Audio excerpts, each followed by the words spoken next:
On a même changé en néerlandais les mots oogmerk et objet, voorwerp, pour mieux être en conformité avec le français. Vous n'auriez pas pensé ça d'un ministre néerlandophone, mais on l'a fait. L'association ne peut, à peine de nullité, distribuer au procureur directement ou indirectement un quelconque avantage patrimonial à ses fondateurs, ses membres ou ses administrateurs, ni à toute autre personne, sauf dans le but des intéressés déterminés par les statuts. Tout acte contraire à cette interdiction est nul. Donc je relis. Elle ne peut, à peine de nullité, distribuer au procureur directement ou indirectement un quelconque avantage patrimonial à ses fondateurs, ses membres ou ses administrateurs, ni à toute autre personne, sauf dans le but des intéressés déterminés par les statuts. Est-ce qu'elle ne peut pas payer de salaire à ses employés? Mais évidemment, évidemment. Est-ce qu'elle peut distribuer des salaires de 300 000 euros, de 400 000 euros sur base de cette définition? Je le doute. Je le doute. Et on voit quand même beaucoup d'associations qui, à un moment donné, disent, voilà, nous sommes une association, mais elle doit aussi être gérée comme une entreprise, et donc nous avons droit à ce genre de salaire. Ce n'est pas le but de ces définitions. Et on donne des armes aux juges pour dire que ça ne marche pas. J'ai expressément pris des montants assez hauts pour ne gêner personne. La définition comporte d'importants éléments. Tout d'abord, 2 personnes suffisent et une ou plusieurs activités déterminées doivent être poursuivies dans un but désintéressé. Selon le droit actuel, ce but peut être scientifique, culturel, social, humanitaire ou sportif. Il peut également toucher à la protection de l'environnement comme à la défense des intérêts de consommateurs ou d'un secteur professionnel. Donc ce mot « but » n'est plus un but de lucre, mais c'est vraiment le cadre idéal, dans le sens large, dans lequel on poursuit son activité, son objet.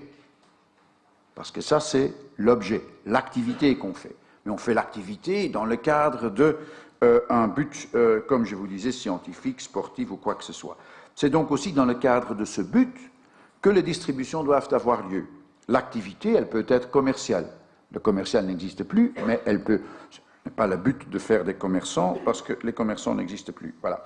En outre, les associations pourront poursuivre des activités économiques de nature industrielle ou commerciale, donc, en vue de se procurer les ressources nécessaires à la réalisation de leur but désintéressé, sans devoir recourir à des dons ou des subsides. On ne parle pas de dons ou de subsides dans la loi, ne vous en faites pas.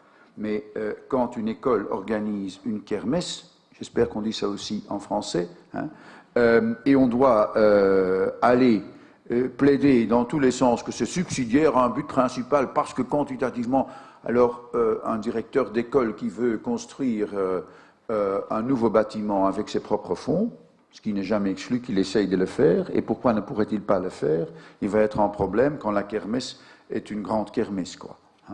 Ce n'est pas le but de le lui interdire. On ne l'a pas interdit à Florial non plus, par ailleurs.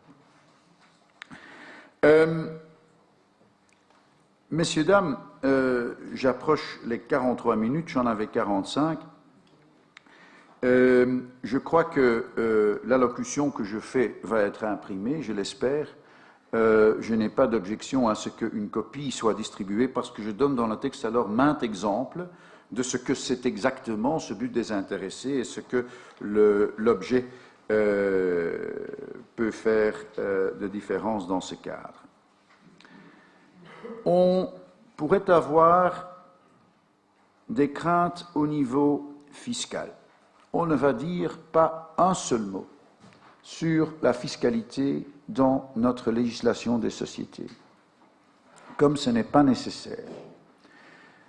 Je dois vous avouer que les dispositions fiscales en matière d'association ne sont pas claires. Je les ai enseignées, donc une fois de plus, elles ne sont pas claires. À mon avis, tout le monde sait ce que ces dispositions veulent dire, ou en tout cas, tout le monde a trouvé sa voie concernant cela. Il n'entre pas dans mon objet, ni dans mon but, ni dans n'importe quelle ambition de toucher à cela. Parce que c'est un équilibre que tout le monde a trouvé et qu'il faut respecter. Comme il pourrait y avoir des craintes, parce que beaucoup de gens m'ont dit, oui, mais si on est entreprise, qu'est-ce qui va... On a dit dans les dispositions transitoires que aussi longtemps que l'association ne change pas ses statuts pour se conformer à cette législation, et il n'y a pas de raison pour qu'elle le fasse. J'ai parcouru maintes de statuts d'association. Je ne trouve rien qui vous obligerait à vous adapter à cette nouvelle législation. Sauf si vous voulez dire on ne doit être que 2, tandis que vous avez inscrit dans vos statuts on doit être 3. Et vous voulez n'être que 2, alors peut-être il faut changer parce que la règle statutaire survit évidemment cette nouvelle exigence légale de 2. Mais je ne pense pas que ça va être le problème en général. On a dit vous pouvez continuer à invoquer pendant 10 ans l'ancien article 1er au fisc. Pour ceux qui auraient une crainte, il y a aussi beaucoup de gens qui m'ont dit j'ai une crainte par rapport aux subsides, parce que dans notre pays, le fédéral est au service du communautaire et pas l'inverse, et donc on a pris toutes sortes de définitions au niveau des communautés qui ne sont pas nécessairement conformes à la législation fédérale, qui est aussi vétuste et datée.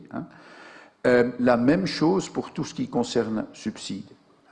On peut toujours, par exemple, si on a inscrit dans une législation ou dans un décret communautaire, l'association ne peut pas exercer ou faire des activités commerciales, bon, c'est pas grave, vous pouvez toujours invoquer l'ancien article 1er du Code ou de la loi de 21 pour dire, oui, c'est vrai, nous ne pouvons pas le faire. Évidemment, le but est bel et bien, j'ai parlé avec les ministres des communautés, avec M. Collin, par exemple, j'ai parlé avec la Flandre aussi, et graduellement, ils vont s'adapter à ce nouveau fait qui est inscrit ici.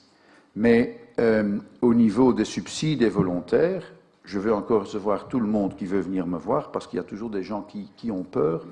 Je vous en prie, venez me voir au lieu d'avoir peur.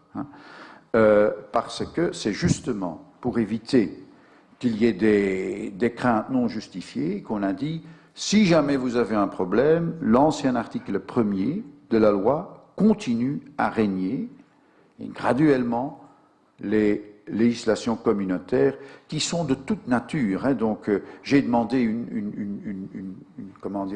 organisation de toute cette législation, mais il y a des petits décrets en matière de sport, en matière de culture, en matière d'orchestre, et on y inscrit tout et n'importe quoi. Je ne veux pas dire ça, mais vous comprenez ce que je veux dire. Et toujours, on veut dire ça doit être non lucratif et ceci et cela. OK, l'ancien article 1 continue à régner pour ces buts-là, pendant 10 ans. Et alors, on verra, mais je ferai tout pour que, dès qu'on vient me dire ceci et cela, mais pour l'instant, je n'entends pas grand-chose.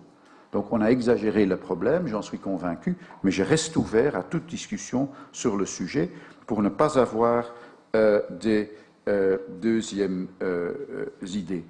Ce qu'on veut surtout faire, chers amis, c'est, nous avons tous vécu à une époque où cette non-clarté au niveau du statut associatif pouvait régner, mais on vit dans un monde aujourd'hui où la clarté est préférable. Et je crois qu'au niveau des statuts, au niveau des définitions, il n'est pas mal qu'on fait comme les Allemands ont fait, par exemple, et dire voilà, une association, elle ne peut pas distribuer, sauf, et une société peut distribuer. Et pour le reste, n'énervons pas les gens, n'énervons pas les étudiants, n'énervons pas les juges avec des concepts qui ne sont pas du tout clairs, parce que ça ne marche pas du tout. Voilà, Madame la Présidente de l'Institut, chers amis parlementaires, professeurs, collègues, messieurs, dames, tout ceci est bien intentionné. Est-ce qu'on ne sera jamais d'accord sur tout? Non. Ce n'est pas possible entre juristes. Je l'aimerais, beaucoup. On a largement consulté, on continuera à consulter. Je crois que tout ceci devrait être au Parlement après les vacances de Pâques. Donc, ça veut dire qu'on va le discuter au Parlement avec des auditions, avec tout ce qui est nécessaire entre Pâques et... Mais moi, je ne maîtrise pas l'agenda de la Commission, donc je donne seulement mon estimation pour vous donner mon idée, ni l'agenda du gouvernement. Mais si c'était voté avant les grandes vacances, ça ne serait pas mal, mais on ne va pas presser. Si c'est nécessaire de prendre les grandes vacances pour bien réfléchir, on réfléchit. Mais il y a un moment de tourner la page et de continuer avec un avenir. On a consulté largement, mais ma porte reste toujours ouverte pour ceux qui veulent venir me voir. Ce qui n'est pas vraiment dans mon genre, c'est créer encore de nouveaux statuts de société. Il y aura encore créer un type d'association ici. Moi, j'aime plutôt la simplicité et la réduction. Parce que sinon, on est confronté plus tard avec beaucoup de problèmes sur des gens qui font une utilisation de la nouvelle forme qui n'était pas le but du législateur. Je connais plus de sociétés coopératives qui ne sont pas de vraies sociétés coopératives que de vraies sociétés coopératives. Ça ne veut pas dire qu'il faut abroger la société coopérative. Ça veut seulement dire que nous sommes tous des Belges. Je vous remercie et je vous souhaite une très belle journée.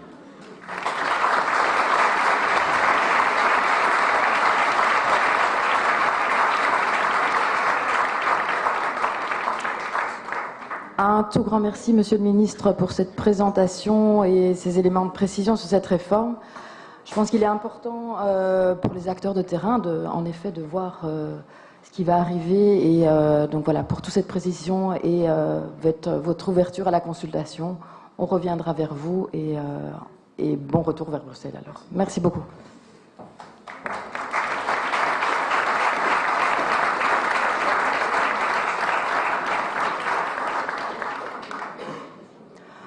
Je propose qu'on continue la matinée et donc on va maintenant accueillir Marty Sen, donc de l'UCL Sirtez, qui va, donc après cette présentation du ministre, pas faire de réaction, mais plutôt nous rappeler quelques fondamentaux de l'associatif. Et voilà, je lui laisse la parole.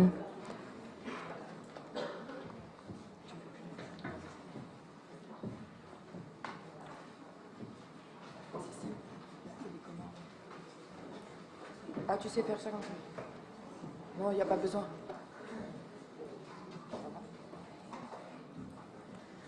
Voilà, bonjour à tous et à toutes.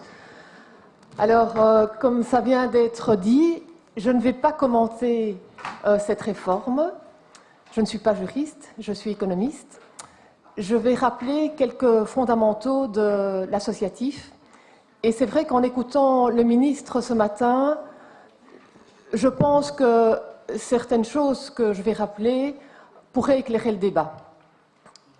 Alors moi aussi, j'ai fait mon diplôme universitaire au XXe siècle. J'ai entendu parler de l'association, puisque j'ai fait mes études en partie les candidatures à Namur, et donc j'ai entendu parler de l'association. J'avais un excellent professeur de droit qui est dans la salle, je ne l'ai pas vu, mais il paraît qu'il est dans la salle.